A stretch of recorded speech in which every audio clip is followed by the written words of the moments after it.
سلام كبرات تخاتلت مدباتنا كم ياللهم تقات عناهم نحنا مجم انترفونا فوتكم تبخلنا أبيوتكم تعنا أبسرحكم كعودنا تمننا نابزن لهم زدانا لكم مدب بزعبات لهاياي دمتاوي أكانا بار موزيكا أزنعيا تاو بهالندر فتاتن زيامي تواسأن على يقجليا تاو تلهيتن موزيكان زوادوب سنة ببنيا أمانيل قويتوهم زدز تحستوينا حيزنا لكم متينا زلنا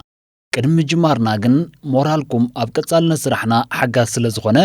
ሓደራኹም ብሼር ላይ ኮመንት ክትዕጅቡና እናዘኻኸርና ብቐጥታ ናብ መደብና ክነብል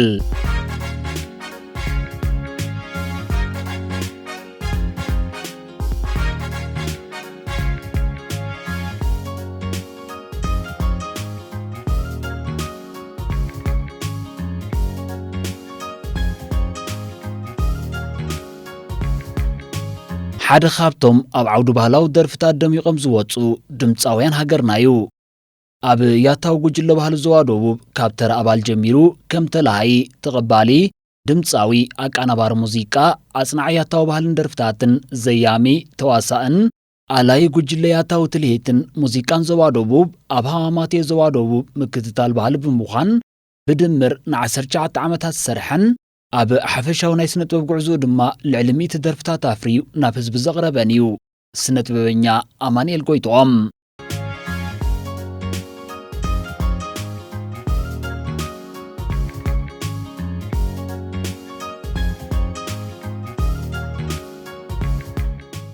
ኣማኒኤል ጎይትኦም ኣብ 1988 ዓመተ ምህረት ኣብ ንኡስ ዞባ ማይምነ ተወሊዱ ህፃን እንከሎ ድማ ስድርኡ ናብ ማይ ድማ ግዒዞም ናብ ዓዲ ኣስመሩን ዓዲ ጋባን ከባቢታት ማይ ድማ እናበለ ድማ ዓበየ ኣማኒኤል ጎይትኦም ከምዚ ይኹን እምበር ካብ ማይ ድማ ናብ ማይ ምነ እናተመላለሰ ስለ ዝዓበየ ኣብ ማይ ምነ ማዕረ ማይ ድማ ኣሕዋት ስድራ ኣዕሩኽ ከጥሪ ስለ ዝኸኣለ ናይቲ ከባቢ ዝኽርታት ንእስነት ኣለዎ ክሳብ ሕጂ እውን ኣሕዋቱ ኣብ ማይ ምነ ስለ ዘለውዎ ምስታ ዝተወልደላ ማይ ምነ ዝተኣሳስር ቀለቤት ኣለዎ ኣማኒኤል ባህሉ ኣብ ዘይህሰሰ ከባብ ስለ ዝዓበየ ብዙሕ ዝኽርታት እዩ ዘለዎ ዝዓበየላ ከተማ ማይ ድማ ብሩባን ጎቦታትን ዝተኸበት እያ ኣብቲ ሩባታት ሑፃ ስለ ዘለዎ ሕንቆ ኣገጫጫብ ማይ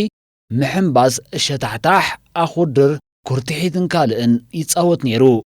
ብፍላይ ምስ ኣዕሩኽቱ ጃዕፈር ካሕሳይ ሙሉእ ዓለምን እዮብ ኣማረን ካልኦት መተዓቢቱን ካብ ናብ እናበሉ ዝፃወትዎ ብዙሕ ፀወታታት ነይርዎም ኣብቲ እዋን በዓል ኣማኒኤል ፀጉሮም ቁንጮ ተላፅዩ ምስቲ ተሓንጋት ዘለዎ ቁንጣ ስረ ሳርያን ብነዊሕ ስረ ዝተሰፍየ ሽቦሽ ይኽደኑ ነበሩ እንተኾነ ኣማኒኤል ካብ ኩሎም ኣዕሩኽቱ ዝቐጠነ ዳንጎ ስለ ዝነበረ ይሓፍር ነበረ ድሓር ግን ዋላ ኣብ ሕንቆ እውን ይፍትን ነይሩ እዩ ቀጢን ኢልካ ተመናይ ትርገጽ እዩ ዕድሚኑ ትምህርቲ ምስ ኣኸለ ኣማኒኤል ናይ መባእታን ማእኸላይን ደረጃ ትምህርቱ ኣብ ማይ ድማ ድሕሪ ምክትታል ኣብቲ እዋን ናይ ሻውዓይ ክፍሊ ጁኒየር ኣብ ማይ ድማ ስለ ዘይነበረ ናብ መንደፈራ ሰገረ ኤማ ንዓረዛ ሰጊሩ ኣብ መንደፈራ ክመሃር ዝመረፀሉ ምኽንያት ኣብ መንደፈራ ዝቕመጣ እኮ ስለ ዝነበሮን ኣብ ማይ ድማ ናይ ጽርበት ዕንፀይቲ ሞያ ተማሂሩ ብምንባሩን ሞይኡ ንምዕባይን እዩ መንደፈራ መሪፁ ድሕሪ ኤማ ኣብ ማእኸላይ ደረጃ ኦረታ ናይ ሻውዓይ ክፍሊ ትምህርቱ ተኸታተለ ኣብ ትምህርቲ ቅዱስ ስለ ዝነበረ እውን ቀዳማይ ብምውፃእ ሽልማት ረኸበ ኣብ መንደፈራ ኮይኑ ክመሃር ክጥዕሞ ስለ ዘይከኣለ ግን ኤማ ካልእ ኣማራፂ ክጥቀም ወሲኑ ኤማ መንደፈራ ኣብ ዝነበረሉ እዋን ኣብ ማይ ድማ ናይ 8ይ ክፍሊ ትምህርቲ ስለ ዝተኸፍተ ትምህርቱ ንምቕጻል ናብ ማይ ድማ ተመልሰ ጀነራል እውን ኣብ ማይ ድማ ገይሩ ኤማ ናብታ 9ይ ክፍሊ ምስ ሓለፈ ናብ ዓረዛ ብምኻድ ናይ ካልኣይ ደረጃ ትምህርቱ ቀጸለ ኤማ ብኹር ገዛ ስለ ዝነበረም ብሓላፍነት ገዛን ካልእ ብድሆታትን ተጸልዩ ኣብ ትምህርቲ ክዝሕትል ጀመረ ድሕሪዚ እቲ ብብልጫ ዝመፀ ኤማ ኣብ ዓረዛን ከሎ ክሳብ 9ይ ክፍሊ ቀዳማይ ሰሚስተር ጥራይ ሳልሳይ ብምውፃእ ተሸለመ ቀፂሉ ግን እቲ ናይ ባህሊ ዝምባለታትን ናይ ስነ ጥበብ ወንን ስለ ዝሰዓረ ናብ ባህልን ደርፍን ዘንበለ ይኹን እምበር ንትምህርቲ ግን ጠቕሊሉ ይገደፎን ምስ ቀዳሞት 10 ተማሃሮ እናተሰርዐዩ ናይ ካልኣይ ደረጃ ትምህርቱ ዛዚምዎ ኤማ ኮርሶውን ፈቲኑ ነይሩ እዩ ሰከንድ ሃንድ ብሽክለታ ብምግዛእ ድማ ውድድር ጀሚሩ ሓደጋ ስለ ዘጋጠሞ ግን ከቋርጾ ተገደደ። እቲ መዓልቲ ሐሙስ ነይሩ። ሐሙስ ከኣ መዓልቲ ዕዳጋ ናይ ማይ ድማ እዩ። ልምምድ እናገበረን ከሎ ሓንቲ ካብተን ካብ ሞልቁ ዝመጻ ዝነበራ ጠለበጊዕ ተኣትዎ እሞ ኤማ ይወድቕ። እታ ጤል ምስታ ብሽክለታ ድማ ናብ ጎቦ ገጸን ይኸዳ።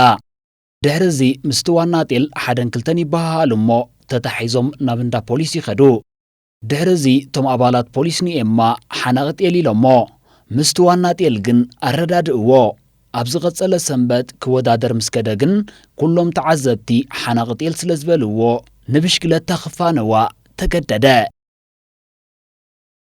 ድሕሪዚ ኤማ እናዓበየ ክኸይድን ከሎ ናይ ስራሓት ጽርበት እናተምሃረን ከሎ ክራር ይሰርሕ ነበረ። ምስ መተዓቢቱ ቆልዑ ብምዃኑ እውን ኣብ ሩባታት ማይ ድማ ተኣኪቦም ብጀሪካናት ታኒካታት ቴኖታትን ካልእን ዝረኸብዎ ገይሮም ከም ጉጅለ ባህሊ ገሊኦም ይደርፉ ገሊኦም ድማ ሙዚቃ ይጻወቱ ነበሩ። ኣብቲ እዋንካ ኤማ ክራር ይሕዝ ነይሩ። እዚ ኸኣ መሰረት ናይ ዝሕጂ ዘሎ ስነ ጥበባዊ ኣማኒኤል እዩ።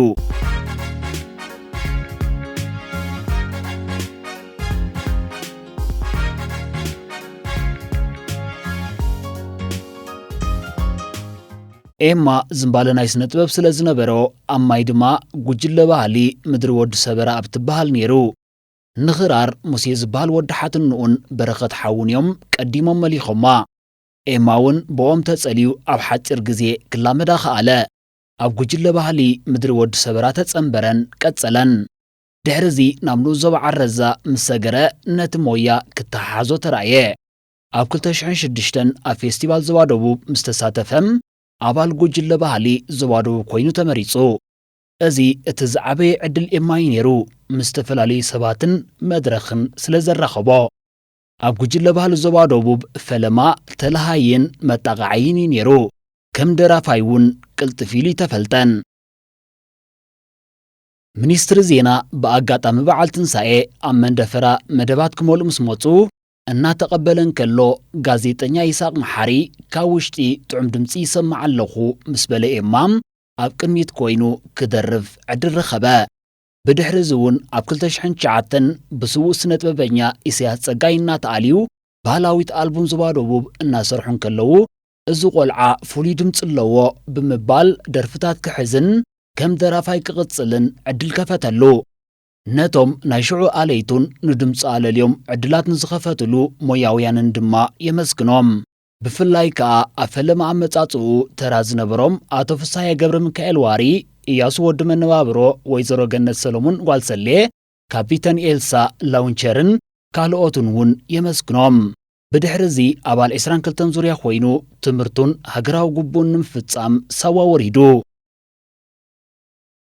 ኣብ ሳዋ ኤማ ናይ ትምህርቲ ብቕዓቱ ክመልሶ ፈቲኑ ነይሩ። ግዳ ኣይተዓወተን። ድሕሪኡ ግዜ ሂቡ ናብ ስነ ጥበባት ተኪሩ ጉዕዙኡ ቀጸለ። ኣብ 2009 ድማ ኣብዛ ቀዲምና ዝጠቐስናያ ብስውእ ስነ ጥበበኛ ኢሳያስ ጸጋይ ዝተኣልየት ባህላዊት ኣልቡም ዞባ ደቡብ ተሳቲፉን ተመክሮ ቀሲሙን ክሳብ ድምፂ ኣብ ስቱድዮ ንምምላእ ናብ ኣስመራ መጺኡ ነይሩ። ብድሕሪዚ ኤማ እቶም ኣብ ሽንግርዋ ዝነበሩ ደያኑ ኣብ መንደፈራ ክርእይዎን ከኣልይዎን ዕድል ስለ ዝረኸበ ኣብ ሳልሳይ ዙርያ ሽንግርዋ ምስ ተሓይሽ ተስፋ ክሳተፉ ዕድል ረኸቦ። ኣብቲ ፈለማ ከም ተቐባላይ ድዩ ከም ደራፋይ ከይተረድኦ እዩ ኣትዩ። ናይ ኤማ ብጽሒት እውን ውሕድ ነይሩ። እታ ደርፊ ኣሰራርሓኣ ከምኡ እያ ነይራ። ንተሓይሽ ኢላ ዝተሰርሐት ንዓ ምችእቲ ነበረት። ድሕሪኡ ግን ኣብ ካልኣይ መድረኽ ነንበይኖም እዮም ደርፊ ሂቦሞም። ሓንቲ ብውልቆም ሓንቲ ድማ ናይ ክልቲኦም ተዋሂቦም። ድሕሪዝቶም ደያኑ ኣድህቦ ክህብዎም ምስ ጀመሩ ሞዩ ክቕጽሎን ክዓብን ከም ዝኽእል ተስፋ ረኸበ። ኣብቲ ግዜ እቲ እቶም ደያኑ ፍሉይ ሓለፋታት ይገብሩሎም ከም ዝነበሩ እውን ነድሕሪት ተመሊሱ ይዝክር። ኣብ ከተማ እውን ክልቲኦም ምስ ተሓይሽ ባህላዊ ክዳውንቲ ለቢሶም እዮም ዝጓዓዙ ነይሮም። ብዝኸድዎ ጎደና ህዝቢ የተባብዖም ነበረ። በትሮም ጀዲዶም ተኸዲኖም እናኸዱ ኣብ ዝኾነ መሳኹቲ መስትያት ናይ ኣባይቲ ጽግዕ ኢሎም ይርእዩሞም ሰብ እውን ይስሕቖም ነይሩ። መደብ ሽንግርዋ ንኤማ ዓበይቲ ዕድላት ከፊትሉ እዩ። ኣብ 2011 ኤማን ተሓይሽን ምስ ይስሐቅ ሜጋ ሚክስ ካሴት ምልእቲ ንኽሰርሑ ተሰማምዑ።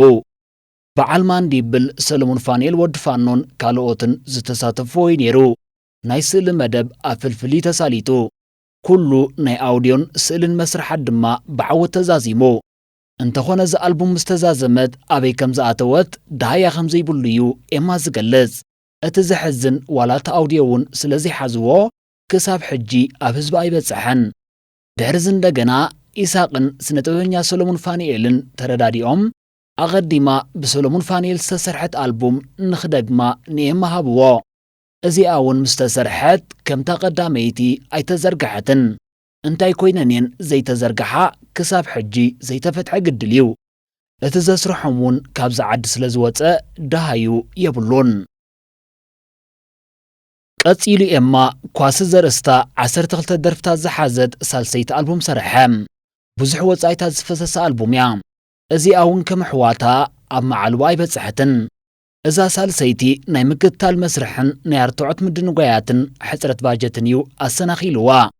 أمونغو فلاش مساركبه يوتيوب دما أتصبيقو عدلات كي هابيام أمونغو تريفا دحر غزي إماون بتناي سئلنا رتوعتن زنبر أقباب سلزي عقبه ناي مزرقحا مسرح أقواريسوا ناي ألبوم مسرحات تلوخو خيفت سمدما بخسارة زازمو إز مالت ناي 35 درفتات كساراي مالتيو كابزين حانتي إتا مسز بزلاليتو إتا قعتي شليقات اللي تبليا بزقن إما كاود قوت 5 تمهارن تمكرو 5 قسمانيو زقلت أبزبادوب إما كاكولتاشن شدشتن كم أبال كاكولتاشن عسرت حدن دما كم ترنافن آلاين قجل بهالتن ساعي هاماتي زبادوب كساتف جميرو بدحرزي أبال كوميتن آلاي قجلن كوينو كساب حجي يسرح الله كم كل أبال دما نعسرت شعات عمتات كم ترى أبال مصنعتي أم مصفا بالاو درفتات أم مئزان تليتاتن مكنبار موزيكان مسبوطوت خوينو عاو مزفقدو يساتفن يسرح اللون قدم تحنبله أب غزي خورنا إما كم من دفرا ببشكلتان نامت أيو لممت زقبر نيرو أما غاري انترتيمنت استتعنا أبوي كاشن دك عدين زبلا درفتات دما زرقيحو صبو تقبالنا دما رخبا ازن شوازيين إما نابق عزم لسوء سرحاتيين كاتسيلو كابقايلا وطيو نتحنبله سريحوا اتموال قناي فتوان نتموال دما كالوايلا سرحلو قجلة ليت عد غيح أب إيرتريا قاد تالنت فرتناشو كنودا در اللامس والوو إما حراي الوام أب يتيب دما قلت افتقبالنا ترغيبا قنون اتنايس المدباتا تتصافيفو كاب تتصويت وطعي بزخون غلطافة دمام أوشت هاقرن يتيبن دنت رخيبا نخلهم أبزادر فستساتفو موياويان دما بزيك العالم كمزو مسقنوميو إما زقلت بدحريو انك حركا منك غرشي مقنن متصبقي تسريحا ازي آون لعلة تسبيتيا تقبالنا ترخيبا أرمانا انترتيمنت مسبوطوتو دمتاويان عدل مسحابو دما أما عبيلو سريحوا إما أبز حلف 15 عامتات أما عالتنات النت هاقراو فيستيبال منسيات ساوان كالوت هاقراوين بعلاتنان لعل زخون هاقراو درفتات سريح اللو قال خابن أنا ختكوس نسخة حرس بترحاكي حبرتاتنا نات النت أحفرو من زبلاي ركبان إما العلمية زخون درفتات بحفشة أفري ركاب نقال خابتن فلوتات درفتاتو مسن التكسكا قاعات الشليقات اللي يحيب تحنبلة انك حركام سلمون أنا ختكوس نسخة حرس أحفرو من كالوتنين إما أبتا مرقنيا زرستا بسلمون فانيل سدرست بممرت عام الرفاين دما استاليت فيليميو كواس أجميرو بدحريو أفيليم كوالبا كم تنتصاف موزيكا سريحو أبجرم قواح كاب حاموس ناب حاموس أبتوا قوبونا فرد مريت والتا حرماز فانوسي كلتا صولتن كالوت بحجز وطان تساتيفو أب تنتصاف موزيكاون إما عمو بزفقدو أبستفلالي فيلمتات تنتصاف موزيكان مسنيتا درفتاتن سريح اللو صبوغ تقبالنا زرخبت أزاريا زرستا ناي فرد مريت مسنيتا درفون زيمان دمتسن ناي إمايو كموتسيد وهلو السروحو إما ناب أمريكانا يمنقاش عدر رخيبيو كابز مقاشا زرخبو تمكروخا أبرتي إقصر حنك تعرن ኣገዳስነት ባህሊ ኣብ ምልላይ ሓደ ሃገርን ህዝብን ፍቕሪ ኣብ ደገ ዘሎ ህዝብና ንሃገሩን ባህሉን ክፈልጥ ኣኽኢልዎ ሕልምታቱ ኣዓብዩ ንኽሪኦን ክዓየሉን እውን ተመክሮ ቀሲሙ ኣብ ደገ ዘሎ ህዝብና ዝገበረሎም ኣቀባብላን ዘሰከሞም ሓላፍነትን እውን ፍሉይ ከም ዝነበረ እዩ ኤማ ዝገልጽ ከም ውፅኢቱ ድማ ራእዩ ኣነጺሩ ብሓያል ተስፋዩ ድፊት ኣበርቲዑ ዝሰርሕ ዘሎ ኣብ ባህሊ ኣተኲረ ክሰርሐ ባህሊ መሰረቱ መበቆሎ ህዝቢ እዩ ኣጸባቢቐ ድማ ናብኡ ክመልሰሉ እየ ልክዕ ከምቲ ኣባላት ሓይልታት ምክልኻልና ኣብ ዶባት ኮይኖም ዝሰርሕዎ ቅያታት ኣነ ድማ ኣብ ባህሊ ሃገረይ ኣተኲረ ንኽብርታት ሃገረይን ሕብረተሰበይን ክሕልዎን ክዕቅቦን ክቃለሰሉን እየ ኣብ ዝኾነ ግዜ ኣብ ባህሊ ሃገረይ ኣምባሳደር ኮይነ ንኽሰርሕ ክጽዕር እየ ብምባል እዩ ኤማ ናይ መጻኢ መደቡ ዝገልጽ እምበኣርከስ ክቡራት ተኸታተልቲ መደባትና ብዝቐረብናልኩም መደብ ዓጊብኩምን ተዘናጊዕኹም ክትኮኑ እናተተስፈና እትደልይዎ መደብ ኣብ ኮመንት ክትጽሕፉልና እናተላበና ኣብ ዝቕጽል ብኻልእ መሃርና ዘናግዕን መደብ ክሳብ ንመጸኩም ሰሰናይ ንኹልና